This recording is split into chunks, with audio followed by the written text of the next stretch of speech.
Initiating startup sequence. 5, 4, 3, 2, 1. You are now plugged in.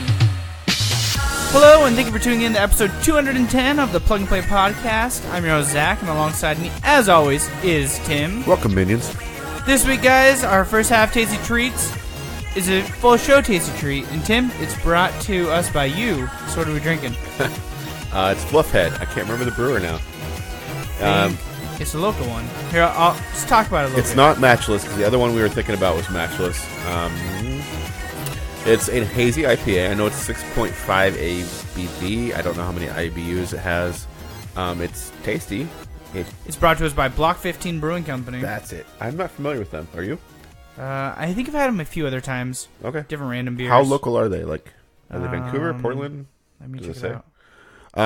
But yeah, I stopped by Tap Union Free House, where they have very well-priced... Corvallis. Corvallis, okay. That's Oregon, by the way.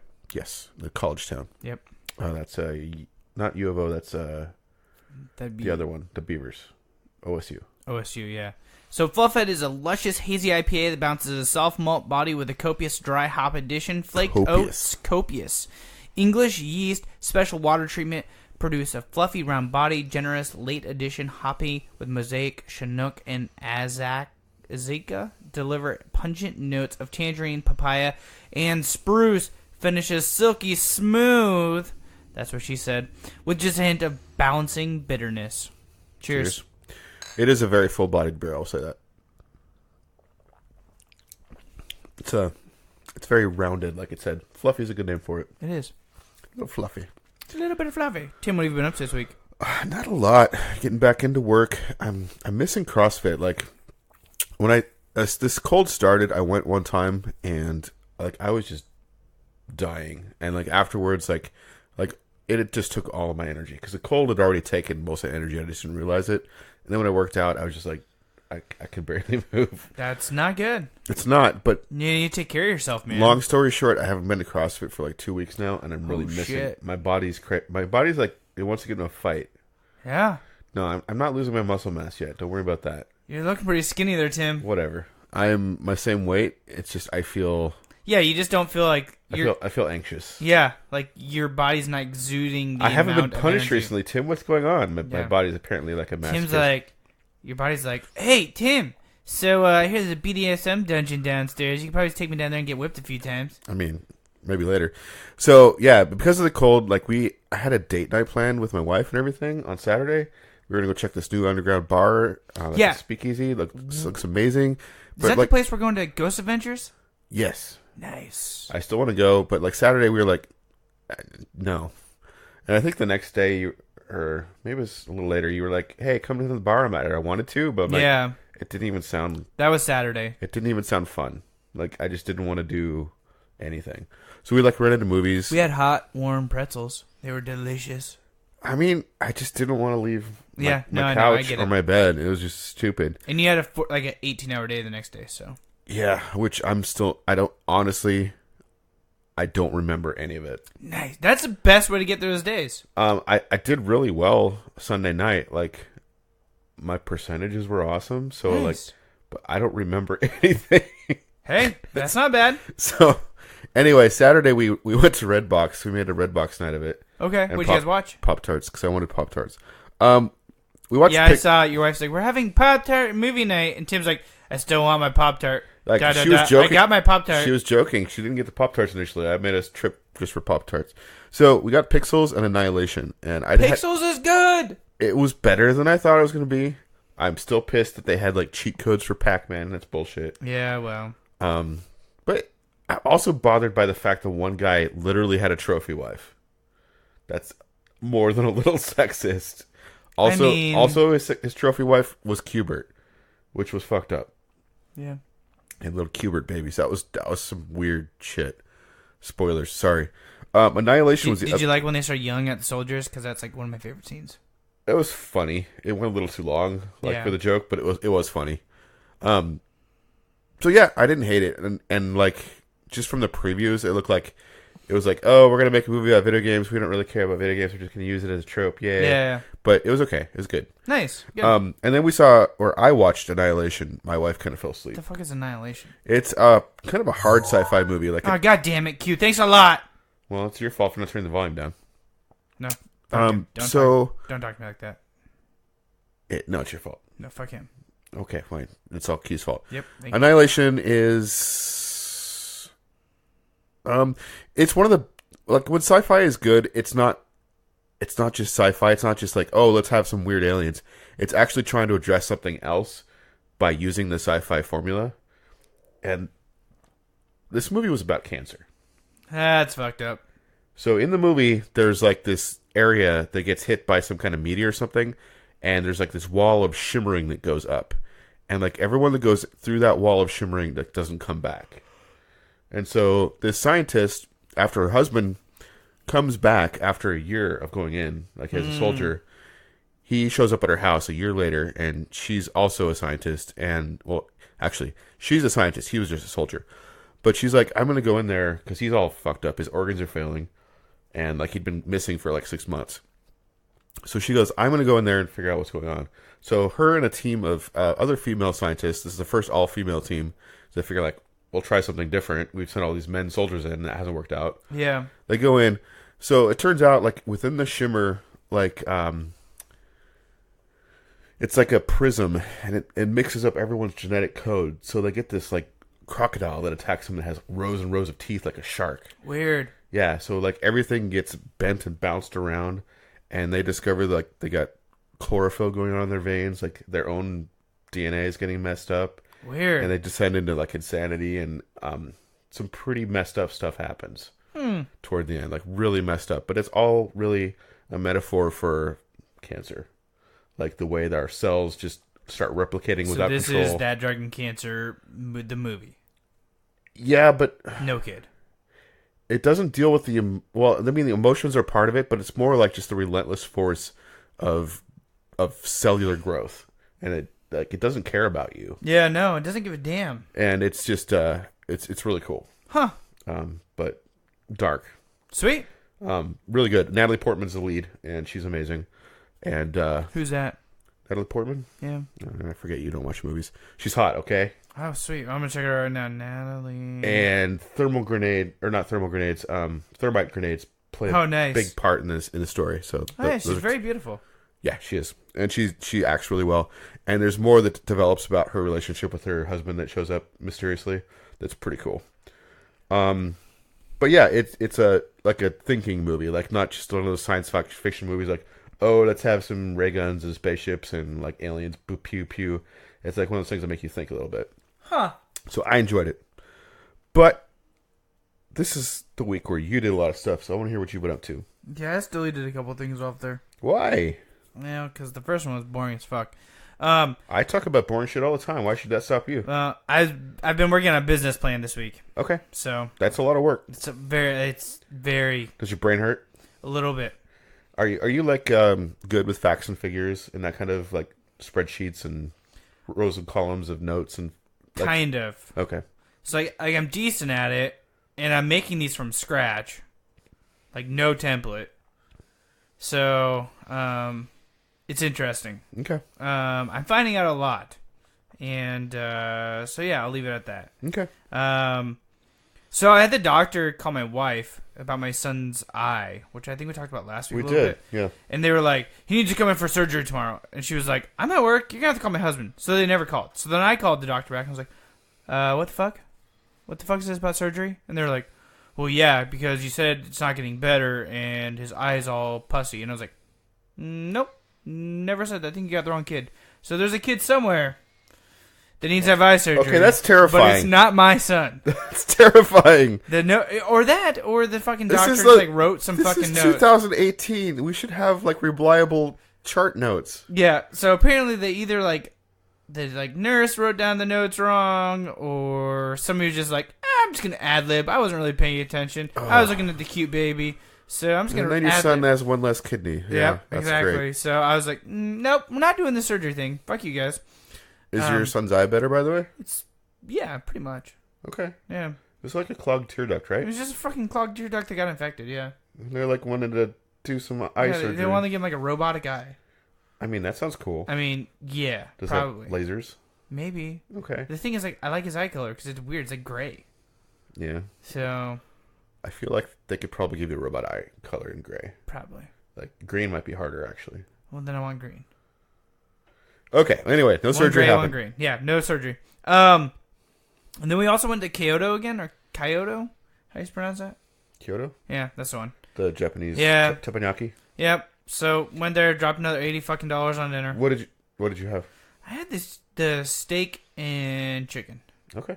Did So- you have any appetizers or sushi? No, but there was alcohol involved. A what? There was alcohol involved. How many? There's a couple. I mean, the drinks aren't that expensive. They're like $6.50 each. Yeah, the drinks aren't too bad. It's the meal that's expensive. Yeah, the meal's very expensive. I've gone there literally just for happy hour. 'Cause the So drinks are so cheap. they like make a joke that they have sake in one of their like bottles behind the bar, Okay. and I'm not sure if it's like legit. I've never had like legit sake before. Well, okay. Sake comes in many different flavors, and Different qualities, I'm assuming. yes, and It's probably a very shitty one. some is very floral, some is very fruity, some is very harsh. Like This was like this is not what vinegarish. Almost. I wouldn't start. We should go to Tanuki if It you was want. free. They was like squirting in people's mouths. Yeah. I got something free. I'll squirt in your mouth. Yeah. Exactly.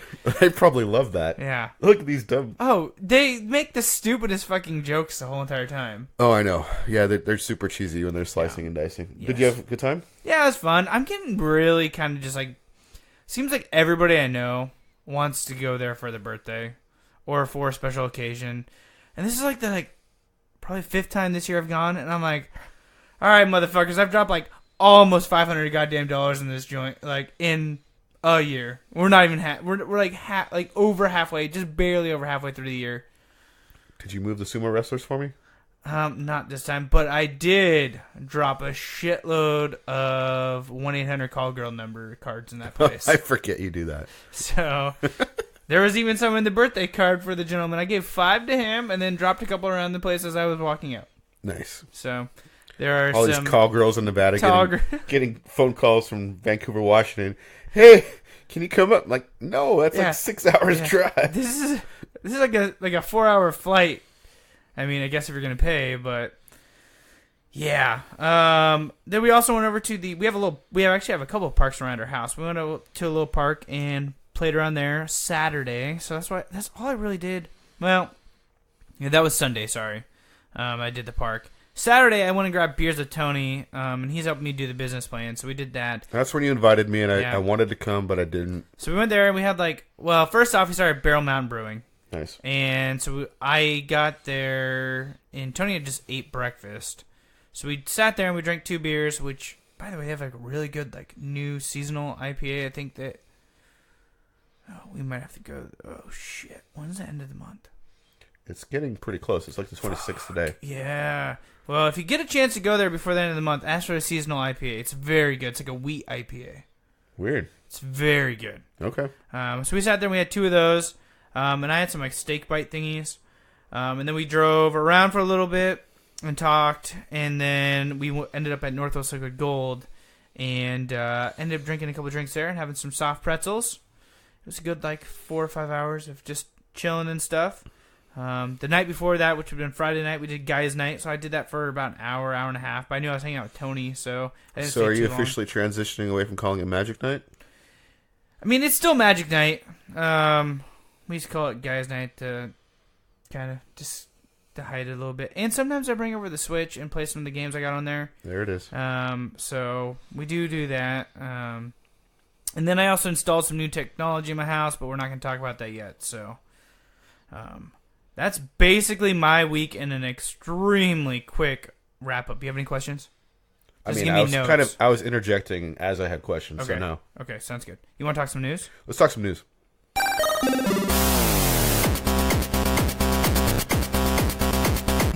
So who's getting sued this week, Tim?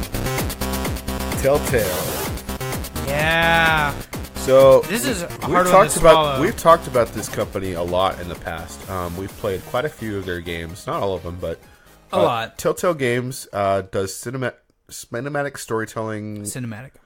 Like, how would you describe their style of gameplay? They kind of made their own thing. Yeah, they really did. It's almost kind of like Choose your own adventure, point and click, and cinematic. But yeah. I mean, they developed a very unique style. It's a very linear, The like only other- crossing path. The only other game that like is comparable to them probably is Life is Strange, which comes out this week, by the way. That or what's the Halloween one we played? Halloween one. Europa Mansion. Yeah. Until Dawn. Yeah, Until Dawn. But that was even more. You had more control over the Oh yeah, characters. you had way more control over the characters. But But still, so we've played Game of Thrones. You've played several of The Walking Dead. played all of the Walking Dead They're besides probably the most last well one. known for The Walking Deads. Yeah, The Walking Dead, Tales from the Borderlands, Batman. Game of Thrones, Batman. Minecraft Story Mode's got some fair it acclaim. wasn't bad. For being Minecraft, I actually enjoyed like The first writing was really series. good. The Yeah. humor was good. The humor was really funny. And then they also did like Monkey Island. They did Back to the Future. None of those really took off. No, none of those did. They The just- Walking they did- Dead was the thing that put them on the map. It was. I kind of want to go back and see what CSI was like. Oh yeah, we have a bundle that has all I know of them. we have like almost all of their games, Yeah. and that's a collection that has an end now because They're out done. of the blue said we've just fired 250 employees. We're keeping on 25 to kind of wrap things up, but I mean after that, And they dropped all titles they weren't working on, which was everything besides the final season of The Walking Dead. well, to get to that, they actually removed the season of Walking Dead, the final season. Did they? They did. It's gone from PlayStation, Xbox, Steam. It's still on Switch for some reason, but that just might be because Nintendo hasn't pulled it down because they're slackers. So you can't buy the full season of Walking Dead. So this explains why So when I was told I was getting a press key, they're like, "Hey, did you see the Telltale news today?" I was like, "Yes." Would you still like to review it? Yes. And then silence. I mean, there's only 25 people there now to push the buttons. So, yeah, this sucks. If you This does. I mean, it's not extremely surprising. They're very good at what they do. they're very formulaic. But yeah, their formula never changes. And So they're- you know exactly what to expect, except for different skin. And their games come in hot. Like, Yeah. they are on really old tech. Yep. And you look at the support forums And it's bad. that I've had to go to a couple times when I had issues, especially with Batman. not Batman. Oh, Tales, wasn't it? No, it was the Game of Thrones, Game of right, Thrones I had right. issues with. There's a lot of support tickets. I'm really sad I'm never going to get to know what the hell was in the Lost Grove. I know. They should fucking just release that shit. Just like, here's what was going to happen. So there's a class action lawsuit because apparently there's a law where you have to give notice, like 60-day notice, and they just like fired 250 people. Yeah, unless you're actually closing down, you can't unless they've done A, broken company policy, or B, you're just closed. Like, you are done. There's nobody staying on, including yourself. In California, you have to give a 60-day notice or a severance pay package. Nobody got severance pay, and that's shitty because at the same time, they did a little press release or a tweet or something that said that there was outside companies interested in helping them complete The Walking Dead, the final season, episode 3 and 4. So there might be money to finish that, but not for severance for their employees, which a lot of people are calling them out for. Hey, that's really shitty. This is very shitty. Everything's up in the air at this point. There is Walking Dead final season episode 1 and episode 2. Whether there will ever be a season or episode 3 and 4, who knows? Can you get 1 and 2 anywhere, though? I believe you can still buy those. You just can't buy the whole season. Gotcha. You can't buy the season pass. Gotcha, all right. So yeah, it's really sad. Like, That's extremely sad. Like, I don't know what the high point was for you. Like maybe you were into Walking Dead. For me, it was Yeah. Tales from Borderlands. Yeah, Walking Dead was like number 1 and 2 were just like mind fucking blowing. I really got into Tales from Borderlands. I don't really care about the IP of Borderlands, Yeah, me either. but the work they did in it building was so amazing. building the characters and the story and like The comedy and the switch between the two characters was just, oh fuck, there was nothing like it. yeah. That was some good, like, that made me want to play Borderlands. And I was like, nah, I want to play Telltale's Borderlands, but now We'll get to it toward the break, but I actually almost wanted to go back and play it again. I mean, yeah, kind of. What else you got for we me? were going to stream it. We never did. So We should go back and stream it. I want to stream with my daughter, actually. Oh, fine. I might do that. So Sony finally buckles. Tons of people have been bitching at him because everyone else is doing cross-console play, Xbox, Switch, Yeah. PC. Sony's been the one holdout, and Yep. Fortnite's huge. And like, if you have a Sony Fortnite account, like, you can't transfer any of your stuff to any other platform. Nope, They've been it's holding. stuck. Well, they finally listened. They finally got tired of everybody bitching at them. They are going to now have cross-console play, at least for Fortnite. It remains to be seen whether they do it for other games. I know, for example, So, Fallout 670 PlayStation and Xbox can play together now? on Fortnite, yes. Oh, Jesus. They're doing a beta right now. I know that all they have to do is basically flip a switch, because Epic Games did it on accident one weekend. Well, it wasn't Epic Games. It was Rocket League. I thought it was Epic Games that did it too. Oh, they might have done it also. Rocket League also did it. Yeah, Yeah, I think when it they was first just hit, Oops. oops, I forgot to hit the check. Do I not think that's play with anybody. totally manipulated to get their fans to scream at them louder. But Oh, totally. it worked. So that's going to finally happen. Finally, everybody can play together, which is good. It's more and more in the future. It's going to be silly to do that. So anyway, that's all the news I got. Sweet. Telltale stuff kind of bums me out. At least we got some happy news for Fortnite players. Yeah, we do. So you ready to do some tech talk? Yeah, you want to talk some tech? Mm-hmm.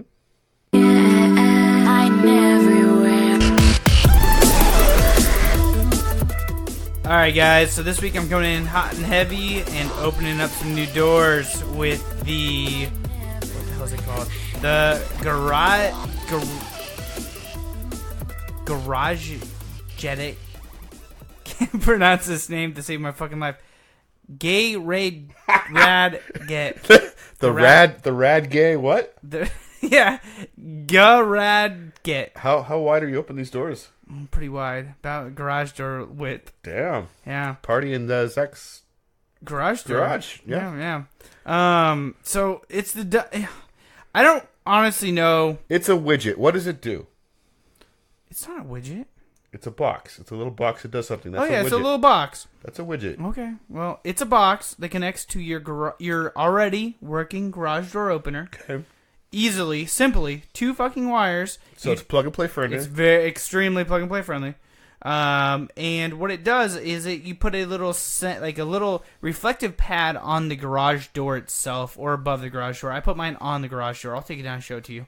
And it shoots a little beam, and the beam sends it back, and Okay. it senses that. Okay. And as long as it makes that connection, the garage door is shut. And then you can push a button, and it raises the garage door. Basically, what the 2 wires do is it simulates the push of a garage door opener button. Okay. And so then it tells it to open and close. What's the benefit of doing it this way? Well, I can control my garage door from anywhere in the world that Okay. have a Wi-Fi or 4G connection. Okay. So, Will it also tell you if your garage door is open or not? yep. And I have it set that if my garage door is open past 8 p.m., to send me an alert. And actually, the really cool thing about it is, which I'm going to show Tim here, is you have settings. You can change up how often your reflection sensor is. You can change the motion time on your door, so if your garage door opener is quicker or slower, so it actually gives you realistic response of when your door is closed, when your door is open. If, say your wife was in the garage, getting something from a shelving unit or whatever, and walked through the reflection, would that mess it up? No. Okay. And it's too high for her to ever be able to do that. I mean, you have to be 6 something. And you'd have to be... What if she was getting something from the shelves on stilts? Nope. Okay. So I have it currently set up to alert me whenever it reboots, whenever it's stopped, or whenever it's offline. You can also have it alert you every time it closes, every time it opens, or every time it gets back. Actually, I probably should do it whenever it's back online. Thank you. You can also enable timeout, night alerts. So night alerts enables it from, actually I have it set at 9 p.m. to 6 a.m. If it opens or closes between the hours of 9 p.m. or 6 a.m., it will alert me. And you can also do geolocation on it. So the reason... Why would it move? What? Why would the garage... No, from your phone.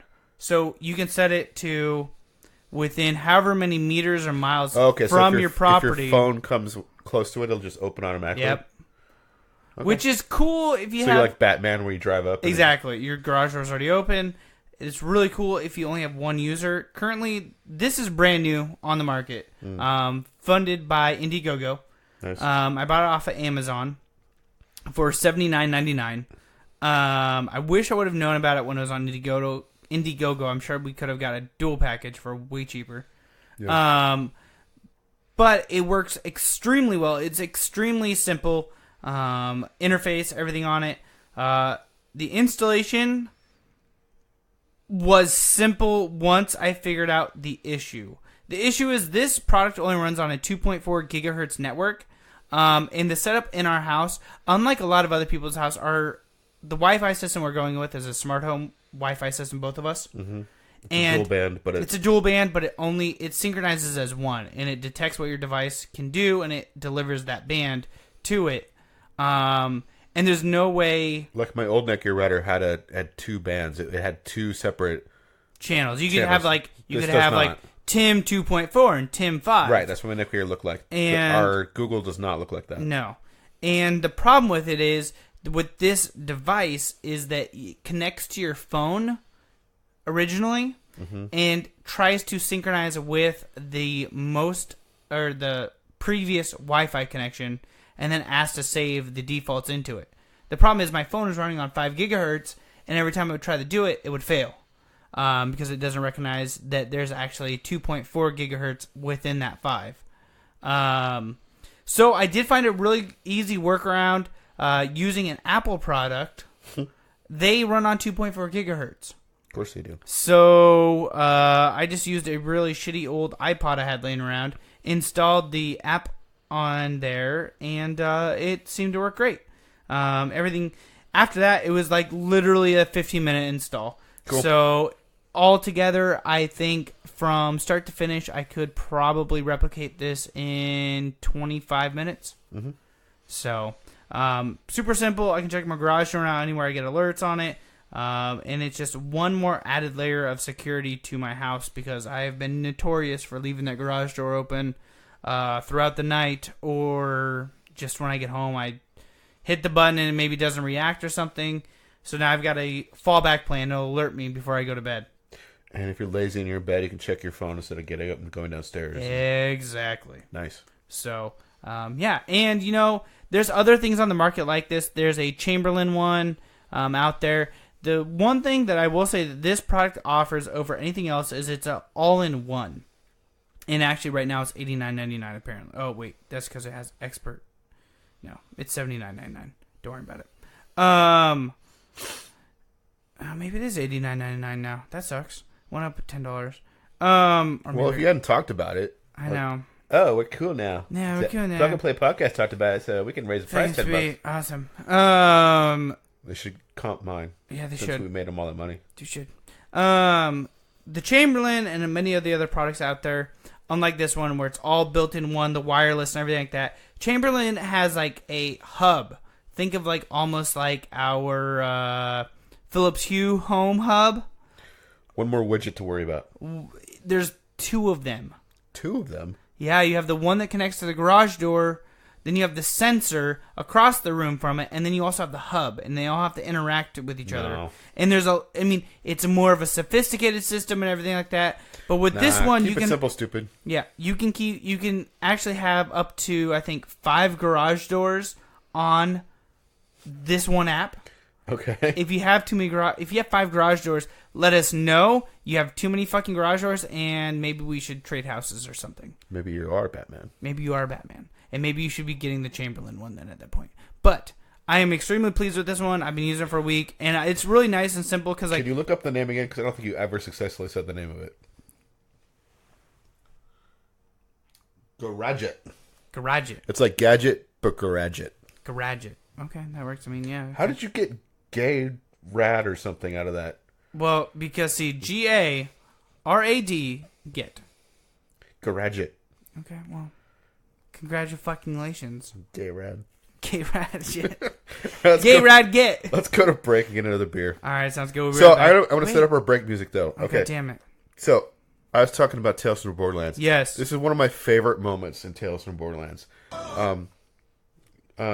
This is the opening to the 4th episode, and the game takes 3 whole episodes just to introduce all the characters and get them all lined up into their main quest. Why don't we just watch this and then we'll just cut it out, and then I'll cut us coming back in, and we can both just sit here and watch it.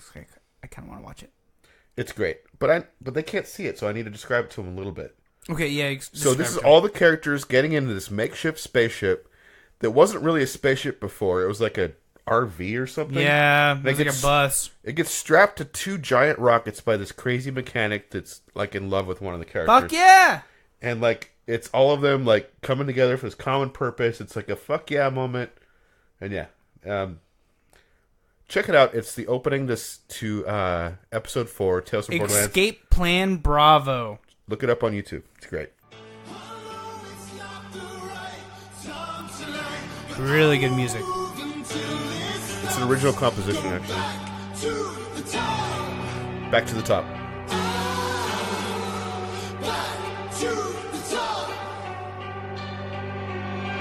You never belonged to me. Now I can see the light that you are. Never could have controlled me. Now I can see the light shine. Oh, and I know it was blinding you. Say life can be long. Wanna know, it's true. When you say you gotta make me feel wrong. I know it's not the right time tonight. I won't move until it stops. Go back to the top. Back to the top.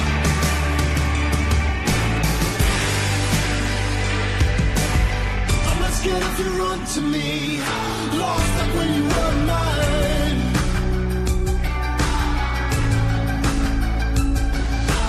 And you can take what you want from me. Just don't offer me your time. Stay. Life can be long. Wanna know, it's true. When you say I want you around, gotta make me believe you are. I know it's not the right time tonight. I won't move until it stops. Go back to the top. Back to the top.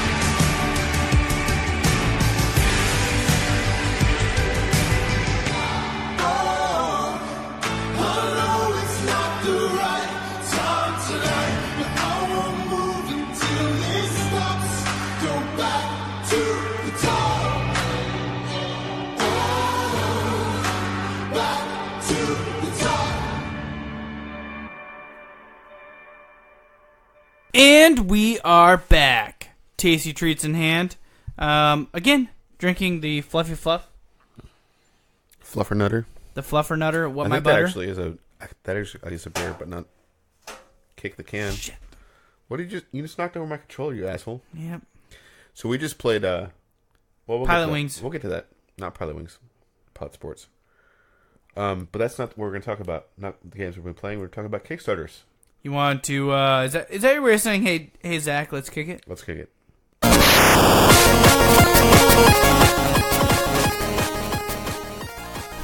Well, Tim, I'm kicking us off this week Okay. with the end of bad filmmaking. Thank God. I was Yep. wondering if we'd ever get there. No, not with our current president. But these gentlemen out of Stockholm, Sweden, maybe Roger knows them, are on a tour to make the end of bad filmmaking, and it's a documentary. And here we go. Maybe. There's so many mosquitoes. Flight got canceled, so plan B. Making a documentary is hard.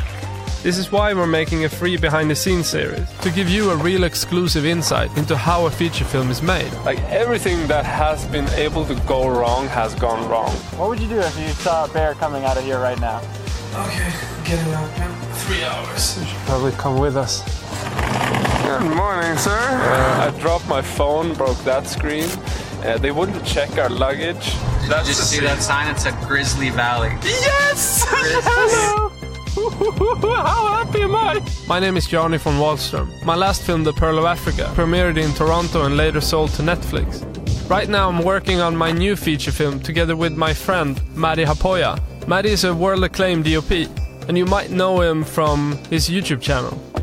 I started filmmaking just because it was super fun, and I learned everything through the internet. But there came a point where I needed to see how other people did their filmmaking process, and that's really what this is for you guys. You guys can come along and watch as we go through this crazy process of making a full-length feature doc. Some people call us hippies, call hillbillies, dirty, but we live here. This is our home, and we look after it for everyone. We're making a film about a faded gold rush town called Kino City, with a population of 20.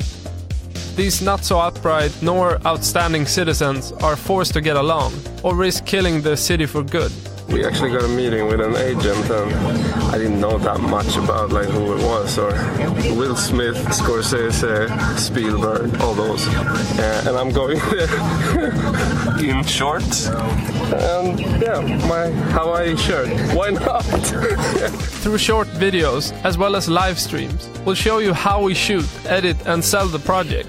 Along the way, we give you our best tips and tricks on how you can take your filmmaking to the next level. Bear spray and the knife on top of the truck. Because as silly as this might seem, we've included courses, lessons, meetings, and even one-on-one consultations. So help us make our film. In return, we'll help you make yours, or just help you become a better filmmaker. And I think it's a really cool opportunity, not only for us to make something and tell a story, but also for you guys to come along and, learn with us. What's the best thing to do when you meet a bear? bears have a different language than people. So in order to communicate with a bear, I would recommend urinating immediately on the spot. Then I would turn your back and run. So piss and run. Be a part of a documentary about how a documentary is made.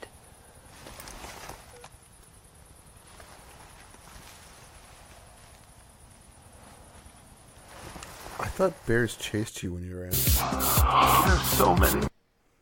Pretty much. So many mosquitoes. So many mosquitoes. I don't know if that's the best bear advice.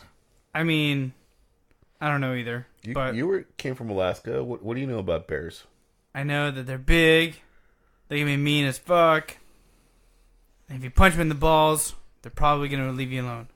They don't feel anything like that. Like, you can shoot them and they just keep coming. You just chop their nuts off and they'll be fine.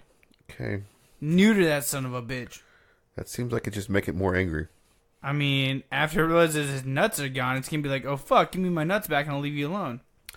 I don't think that's how it works. I think this is a documentary we should make, Tim. Well, they're already doing it.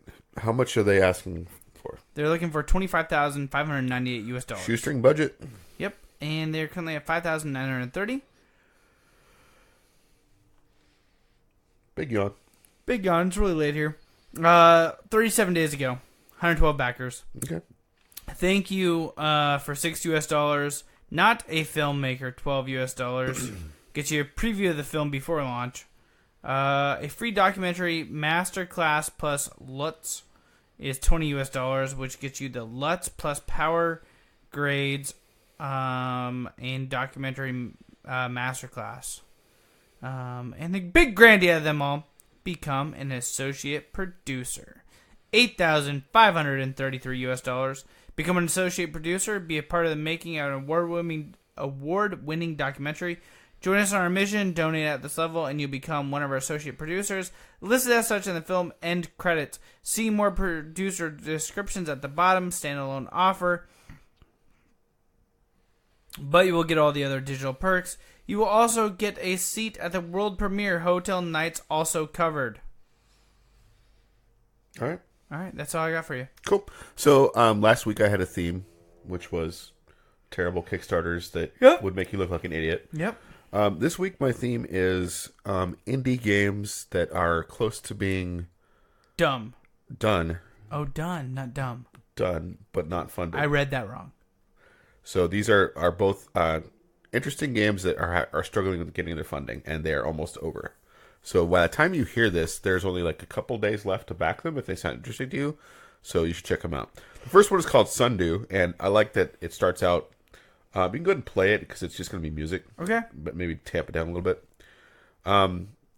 It starts in the beginning. Please notice, I'm not an English native speaker. There may be some awkward phrasing in the Kickstarter page, but the final translation will be trusted to professional native speaker partners. All right, so the Sundew is a 2D retro-style point-and-click adventure game that will take you into a dark cyberpunk world where the boundaries between good and evil become blurred. The prototype and story of this game have been strongly inspired by classic LucasArts and CRS games, but also by new representatives of the genre like Wadjet Eye Games, The Last Door, Cyberpunk Worlds, and sci-fi authors like Philip K. Dick and William Gibson. You'll be playing as Anna Isobe, a cyber police officer who lives in Shibuya, the new capital city of Japan. Her job has become incredibly dull since robots replaced cybercops, almost eradicating all crimes. But in spite of the great performances of their AIs, robots lack one thing they have not been able to acquire throughout the years. They lack discernment. So it's a classic point-and-click story with mysteries and retro-style cyberpunk world, a nice immersive ambient sound effects with unique pixel art, a myriad of difficult decisions. So yeah, let's talk about backing levels. They're looking for $16,238. They're currently at $5,040 with 185 backers and only 7 days to go. So they are like a third of the way there. So they need a big push to go over that. How many days ago? 7. As we record, by the time we post, it's going to be what, 3? Yeah, maybe 2. So I went ahead and backed them. There is a free demo. If you're at all curious about the Sundew, download the demo. Maybe consider backing it. You can get in for the game at only $7 US. If you want the soundtrack also, which pump it a little bit. Retro, yeah. You get the soundtrack at the $12 level. And then it goes up from there. Go to the top level, as we do. There is one left of 3. So there's actually 2 of these backed already. $464 is the Drosera Nurse level. Your name in the game credits, a Sundew digital download, exclusive backer early access, digital soundtrack of the game, digital art pack and guidebook, PDF, a Shibuya signed postcard, your name in the game in a puzzle, your face in a 150 by 150 pixels in a puzzle, your own main non-player character in the game. You get to choose the clothes and the style, a unique coded key that opens a special room in the game, and your own building in the game. You get to choose the design. That's cool. And there's already 2 backers at level, so that's kind of cool. So yeah, that is the Sundew. Hey, Tim. Yeah. I like the music. I mean, it's all right. This is the one I showed you that had the that one image of the. Yeah. You can keep playing this the rest of the episode over and over and over again. What's your next one? This one. Okay. I mean, it's all right. I mean, there is a level that gets you the soundtrack, so keep that in mind. I kind of want that now. I could change it. I backed it at the low level. I could bump it up another $6. But does that give you the game also, though? Yes. Oh, that's cool, though. Yes. All right. Well, Tim, what are we drinking? Fluffer, or fluffy, or. But is it like an alcohol? It's a beer. Okay. Well, Infusi Brio, world's first ultrasonic infuser. What? Everyone loves a tasty cocktail. Tasty treat. From a margarita to a whiskey on the rocks, it's all about the flavor. But finding the perfect drink can be tricky. Distilleries spend years aging spirits to infuse them with flavor, and mixologists use lots of exotic mixers and ingredients to create the perfect cocktail. We thought there has to be a better way. That's why we created the Infusi Brio, the world's first ultrasonic infuser. Our patent-pending process uses ultrasonic waves to infuse flavor into spirits faster than ever before. What used to take days or even weeks can now be done in just a few hours. The process is simple. Pick and prepare your ingredients. Then add your favorite spirit, vodka, whiskey, whatever you like, and let the Infusi Brio do the rest. The science is simple. Invisible sound waves penetrate and shake your ingredients thousands of times per second. The result of all this super fast stirring action is a perfectly infused spirit in record time. We've spent hundreds of hours developing excellent recipes. You can use ours or make your own. It's all about elevating and customizing your cocktail. Are high quality, organic ingredients important to you? Or maybe low carb, low sugar is your thing? With the Infusi Brio, you're in complete control. Whether you're throwing a party or making a special gift. Because at the end of the day, we want to make it easy to enjoy a great cocktail. Hi, I'm Eli. And I'm Todd, and we're the creators of Infusi. Designing and developing the Infusi Brio has been a labor of love for us. We experimented with tons of different designs, materials, and recipes to create something truly unique that you won't find anywhere else. Because life is too short for bad cocktails. And we'd love your support. And when you're enjoying a fantastic cocktail made from the Infusi Brio, you'll be glad you did. Cheers. The Infusi Brio. It's coming out of Ventura, California. Mm-hmm. It is looking for $35,000 US. Currently at $9,920. 14 days ago. The early bird for $39 is gone. $59 US gets you the Expert Infuser, which is the Brio Ultrasonic Infuser System, and the guidebook and the recipe regular retail of $69. The Mastercraft is the Brio Infuser System, including the Infusi exclusive infusion guide recipe book, bottling kit, 3 glass storage flasks, regularly $89. They're selling it for $79. And the granddaddy of them all, the Founders Club, the Brio Ultrasonic Infuser System, the guidebook and recipe book, bottling kit, 3 glass storage flasks. Develop a custom infusion recipe specifically designed to satisfy your discriminating palate. That's kind of a weird word to throw in there. What? Palate? Discriminating. You like to be indiscriminate? I guess so. It just means you're picky. Well, you're an asshole then. You will get to name the recipe, and we will share it with our entire community so that everyone. I'm gonna make a recipe called the Salty Butthole. For $299 US, you can do that. If I come across $300, I'm gonna make a recipe called the Salty Butthole. Hold on. Are you backing it right now? We could back 2 of them for $139. Okay. And would they have to name that recipe? No. That's what I want. I want them to name a recipe in their book, Salty Butthole. Okay. Well. All right. What's the top level? Wait. What the hell? The regular retail price on this is $178 plus. Okay. So how much can you get at just that? $299. What? Yeah. Pay us more. What? Are you sure there's a cheaper level? Tuesday party for $99. Oh, we can get it for $99 actually. Okay, so you're $80 off without the Salty Butthole. Without the Salty Butthole, yeah. Okay. Is there a huge level, like a huge cocktail party or something? $299. That's the big level. Okay. That's the big level. All right. Cool. Yeah. All right. What do you got? Nighthawks is a brand new urban fantasy RPG from Wadjet Eye Games. No, it's not. Yes, it is. Nope. They just closed down, laid off 250 people. No, Wadjet Eye Games is like a tiny company. I remember the game Unavowed. They literally walked around to all the McDonald's and laid everybody off. Okay, fine. You're laid off. You're laid off. You're laid off. And they all looked at him like, "Who are you?" Yeah. So Wadjet Eye Games, Unavowed is the game I've been playing. Oh yeah. So he's done a lot of cool point and click adventures, and including like Techno Babylon, Unavowed, like Blackwell Legacy. And he's collaborating with writer-designer Richard Cobbett, I hope that's pronounced his last name right, who has written Sunless Sea, Sunless Skies, and A Long Journey Home.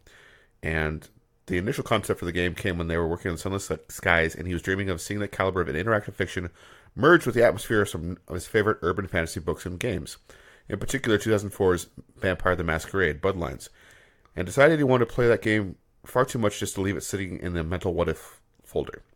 So welcome to the mean streets of a city, grudgingly trying to show that humans and vampires can live together, despite the cynicism and conspiracies raging on both sides. It's a place of bleak horror and dark humor, filled with monsters who don't have all fangs and a thirst for blood, and featuring new stories down every dark alley. What part will you play, and how will you... I just lost my place. Well, how will you turn a newly awakened world to your advantage? So basically, you play as a brand new vampire. Nice. 3 months ago, you died, and in that moment, you were reborn as something new. A monster, a predator, not a creature I of can the only night. pray that happens to me. So, yeah, there's a lot of choices. You can play the game a lot of different ways, and the game will kind of adapt to what your choice is. So it's one of those kind of choice games. The video they picked shows a lot of gameplay, but I just picked a small snippet of audio Okay. to give you a little taste. If you can cue up to the spot. It stirs. No offense, darling, but I was starting to wonder if I should have taken you.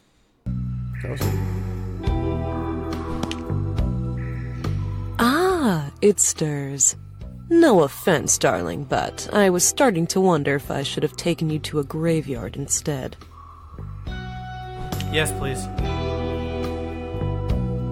I'd go anywhere with you.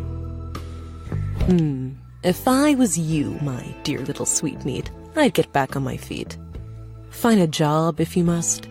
Definitely get yourself something to eat. Or someone. I won't tell if you don't. Well, I wasn't thinking of a healthy Caesar salad, darling. Nightclubs are perfect. Or a nice dark bar. A back alley, if you're desperate. Somewhere the little puppets are nice and pliable. Just don't be too public about it, and don't be greedy. I don't suppose you have any... So, yeah, that's a taste of the dialogue. You can't see the video we're watching. There's, like, dialogue choices popping up and the players responding. She's very attractive for a vampire. Yes, I'd let her bite me. She's a hot vampire.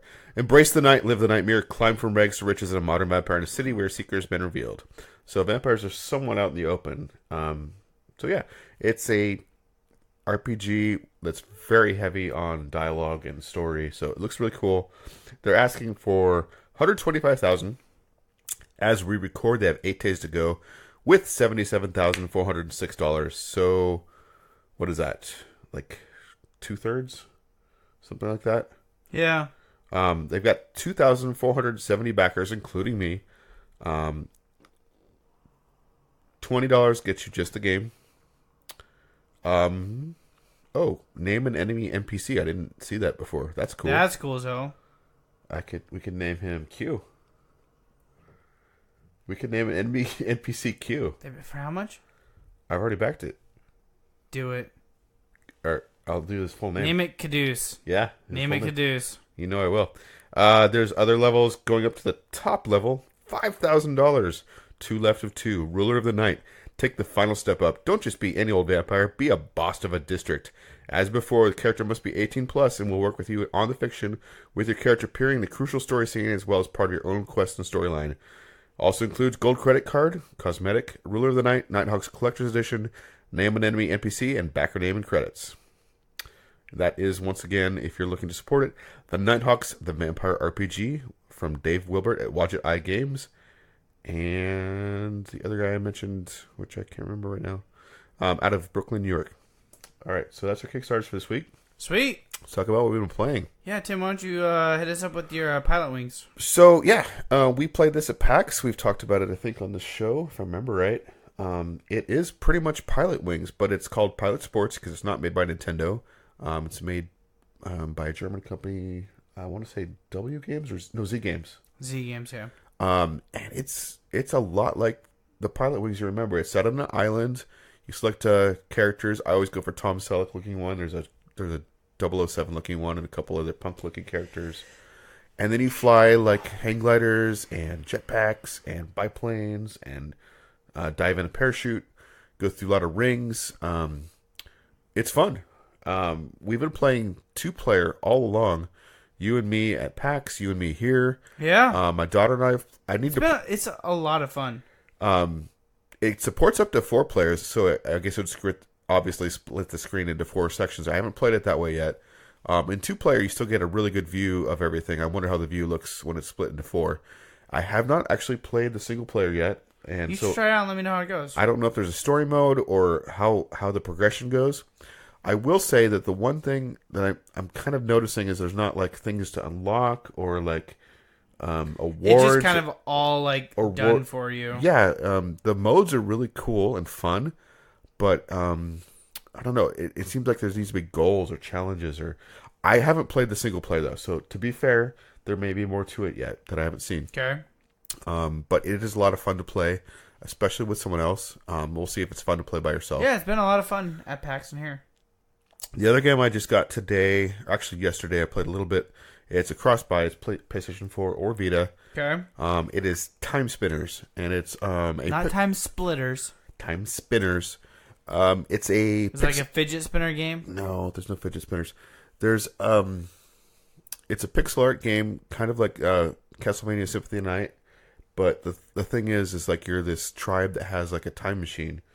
And so, like, you're celebrating your ascension to being, like, this time spinner or whatever, and then this emperor attacks and destroys your village. But as you're attacking, you dive into the time field, and your mother, like, sends you into another dimension. And so your task is to correct the timeline and save your village from being destroyed by going through time. Huh. So the combat it's like a, Metroidvania, so you're, like, going back and forth, collecting new items and spells. You get these orbs as kind of your main attack, and there's more powerful ranged attack. The cool thing, though, about this one is you get like this time attack, which stops everything on the screen.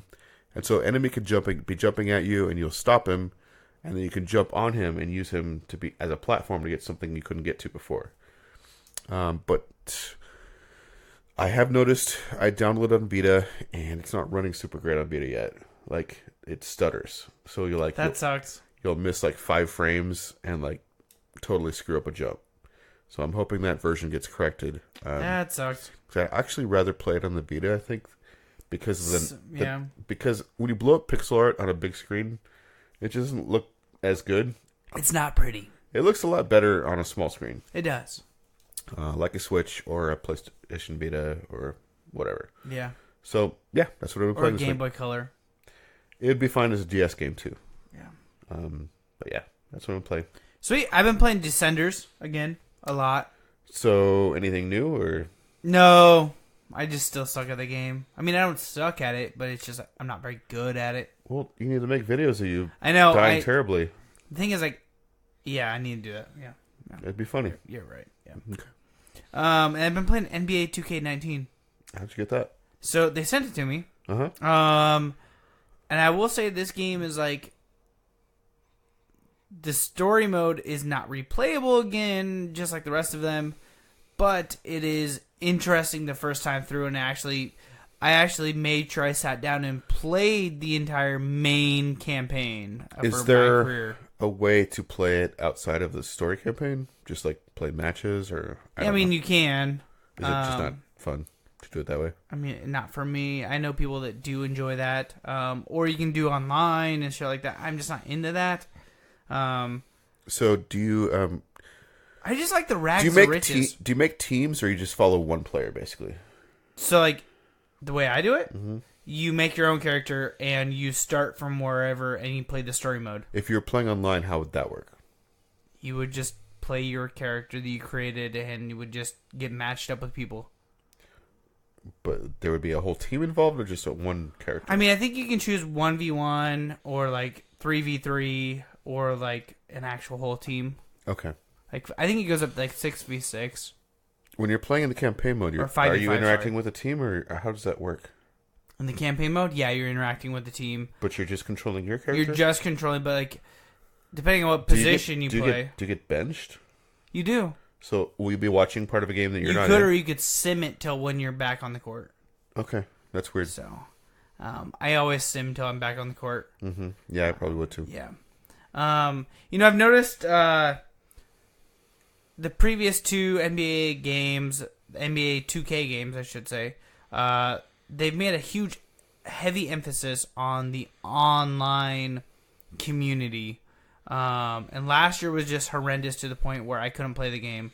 Never made it through the campaign story mode. This game's not great at it, but it's playable to the point where you can tell all the cutscenes are being hosted off of the online aspect for the way that I'm playing, because I'm playing online. You could technically unplug your PC from the internet and start an offline, because that's the only way to start an offline campaign. And I don't know what would happen then. That's weird. When I tried to do that last year, it literally took out all of the story mode and just dropped me into I don't think playing. I've played any game of any genre that works that way. Yeah, it's a weird situation. I've been in cutscenes where like the cutscene's almost over and then like another player loads in. Like just a random fucking player like that would piss me off. Yeah, it's not great. Is that just in this stage when it's not out yet, or is that always? Oh no, it's out now. Oh, no. Yeah. That would bug me. Oh too no, much. I got this like a week after it came out. They were Okay. like, "Hey, we saw you got a code last year. Do you want another code?" I was like, "Yep." So it's fun. I will say that the story mode is way better. It's more my style. Guy fucks up and makes a stupid decision. Has to go play in China. So like my first like couple basketball games were actually in China, and they did a really good job as all Chinese announcers from over in the Chinese league.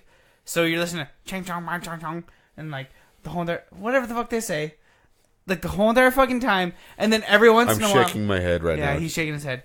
I'm sorry if that was racist to somebody that's listening. But they'll say like a bunch of Chinese words and like they'll tell you like you can hear like the same inflection in their voices when you're doing something that like the American announcers would do. But then all of a sudden they say like AI, which is like your character's name in the game, which is his nickname's AI for some. That's 2K weird. always has like a stupid nickname that they give your character so that it makes you feel connected to your character. This year's guy's name is AI. That's really weird. It's very weird. But anyways, so it'd be like, they'll be doing their Chinese talking and stuff like that, and all of a sudden, like, AI. And I'm like, fuck. Okay, that's dumb. They should have gave you, like, a Chinese nickname or something like that for these games. That's stupid. What would a Chinese nickname sound like? Not gonna go that far. Good. I'm learning. But anyways, then after a little bit, like, playing a couple games of those, I think as long as you do well, which I did pretty decent, you get sent to LA, where you play in the minor G League, which is the United States version of like the minor leagues for basketball. And you play a couple games there, depending on how well you do. Then you get drafted up to the NBA, and then basically the game, the quote unquote prologue with a shitload of cinematics is over at that point. And I will say this game is heavy on the cinematics. Extremely heavy on the cinematics. Like there's a whole entire like scene of probably a 15-minute scene of you playing basketball, going off the court, getting on the bus, going to a hotel room for the night, being roomed with a guy, getting in a fight with your teammate because he's a douchebag, and then going outside to shoot off fireworks, setting off then lighting up the hotel room on fire. Like, burning down the entire hotel to the ground. And then there's another scene of you with your team at, I think you're, in Chicago. No, you're in Texas. You're a Texas State Fair. You're, in the minor leagues. So your coach thinks it'd be awesome for you guys to get some FaceTime with the fans. So he buys a booth at a Texas State Fair. And, you're literally walking around, and there's, a basketball hoop game. And some, attractive girl comes up and you start flirting, and then you guys play the basketball hoop game together, and then you go back to your thing, and then you go through a corn maze, and it's just literally packed full of fucking cinematics out the ass. It's cool for me, but where did the corn maze come from? Well, you're at a Texas State Fair, bro. Okay, so there might be a corn maze there. All right. I was summer. down with the hotel burning, but the corn maze is kind of weird. The hotel burning is and apparently there's you feel like you have an option, but there's not. I've talked to other people that chose the exact opposite options as mine, because I was like, yes, let's go burn down fireworks. Let's fucking do this. And people are like, dude, I totally didn't want to do it, but then he just forced me to do it. And I'm like, well, that's fucking dumb. So no matter what. Yeah, no matter what happens. That's lame. Yeah. So that's what I've been playing this week. Okay. A lot of that this week. Both of those, actually, technically. Cool. Well, let's talk about games that are releasing this week. A Gummies Life, Nintendo Switch. Air Mission, HIND, PS4. Creed, Rise to Glory, VR, PS4. FIFA 19 Champions Edition, PC, PS4, Xbox One, Switch. Gal Metal, which I'm sure Q is reviewing. World Tour Edition, Nintendo Switch. Hollow Knight, Void Heart Edition, PS4, Xbox One. Metal Max Xeno, PS4. Oh My Godheads Party Edition, Nintendo Switch. South Park. I kind of want to know what that stupid thing is. Yeah, me too. Check it out. All right. South Park, The Stick of Truth, Nintendo Switch. The Escapist, the Complete Edition, Nintendo Switch. The Walking Dead Final Season, Episode 2, PC, PS4, Xbox One, Switch. Think of the Children, Tim, Switch. This is The Police 2, PC, PS4, Xbox One. It should be more like a... Think of the... Or... Wait.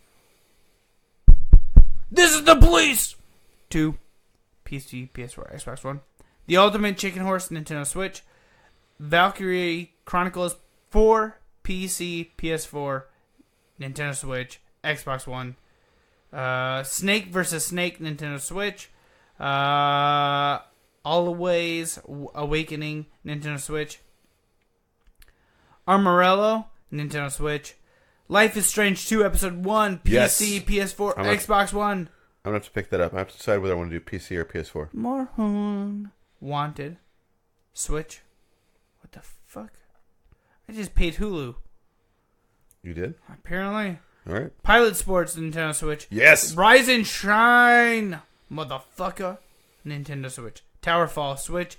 Wandersong, PC, PS4. Don't you have Towerfall on like your fucking Ouya or something? I do.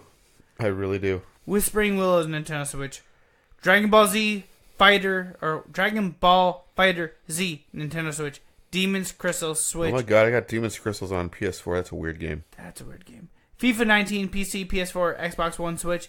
For Forza Horizon 4 Ultimate Edition, PC, Xbox One. Jake Hunter Detective Story, Ghost of the Dusk, 3DS, and Monsters Loves You. Switch.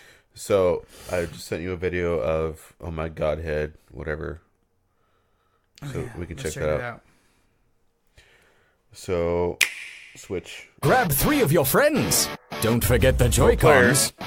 Ho, ho, ho, ho. 4-player action with added Godheads. Careful though, these heads come with some ungodly powers. Team up and battle it out, trying to get that Godhead onto your plinth. Or be king of the head and hold on to that head for as long as possible.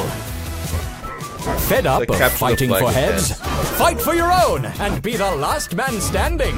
Keep getting beat by that one friend. Then train in the Tower of Trials by yourself or with a buddy. With 12 game-changing locations, 11 Godheads to fight over, and 30 controller-breaking trials to join in on. Play for fun. Play for style. Play for bragging rights. Oh My Godheads. Available now on Nintendo eShop. I kind of want to play this. It looks fun. If it's like $10, I'd say go for it. I wouldn't pay more than 20 for that. It looks like a good party game. A lot of different modes. Silly. Yeah. Yeah, we should combine our Joy-Cons at some point to play some of these games. We should. You're gonna get Mario Party, right? Yeah. So you almost need me to bring over my Joy-Cons at some point. I mean, I'm buying more Pro controllers, but yes. No, it doesn't work with Pro controllers. What? You need to look into this, son. What? It only works with Joy-Cons. What only works with Joy-Cons? Mario Party only works with Joy-Cons. You need to look into that. Alright. Pro controllers do not work. It does not work in handheld mode either. You have to play with Joy-Cons. This is dumb as fuck. I'm surprised you didn't know This that. is dumb as fuck. It's kind of like going back to the Wii model, you know? Well, I might have to go buy more Joy-Cons then. And the fucking little stupid ass dick cradle thing that drops into. What dick cradle are you talking The about? plastic thing, they're like, has a little penis Now I kind of popping want. up. I want a dick cradle. Yeah. I want something to hold. Just I mean, technically, you can strap that underneath your legs and. What hold are your you dick. talking about? What's a dick cradle? The Joy-Con dick cradle. I have no idea what you mean right now. It's a Joy-Con dick cradle. Don't worry about Do you it. mean a charger? Yep. No. The Joy-Con dick the thing that puts them together. Oh, okay. You mean the controller housing? Yeah, that's what I'm talking about. Okay, it doesn't work with that. You have to literally, like we were playing Pilot Sports. Oh, that's dumb as That's fuck. how you play Mario Party. That's fucking dumb. No, that's dumb as fuck. That's how it's played. Alright, fuck that. Until next week, guys, don't forget to... I just ruined Mario Party for Zach. Check us out at Facebook.com/Plug Show. Twitter and Instagram at PlugandPlayCast. YouTube.com/PlugandPlayGamer. TheBuzzSmashes.com. Stealing Zach's joy. Tim is now offline. And until next week, don't forget to prime and shine. And apparently, fuck Mario Party.